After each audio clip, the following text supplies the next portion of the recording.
Dam کو ابتدائی طور پر 1962 میں ایوب خان کی حکومت کے دوران کمیشن کیا گیا تھا۔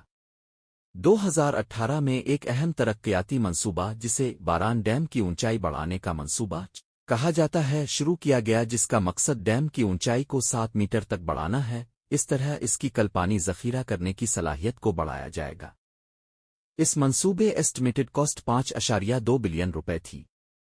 اہم استعمالات: مجوزہ باران ڈیم کی تعمیر کے بعد یہ باران ندی اور کرم دریا سے آنے والے سیلاب کے پانی کو ذخیرہ کرنے کے لیے ایک ذخیرہ گاہ کے طور پر کام کرے گا۔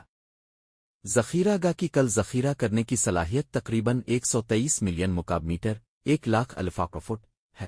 ذخیرہ کیا گیا پانی 69,000 ہیکٹر 1,70,000 ایکڑ کے وسیع کمانڈ ایریا میں آبپاشی کی زراعت کی ترقی کے لیے استعمال کیا جائے گا، جس نے ماروت نہر کے ذریعے کام کرنا ہے۔ مزید برہ اس منصوبے سے 5.8 میگاواٹ بجلی پیدا ہونے کی توقع ہے، جو سالانہ 36 ٹی جی 10 جی ڈبلو گھنٹہ کی توانائی کی پیداوار میں تعاون کرے گا۔ دیگر فوائد: باران ندی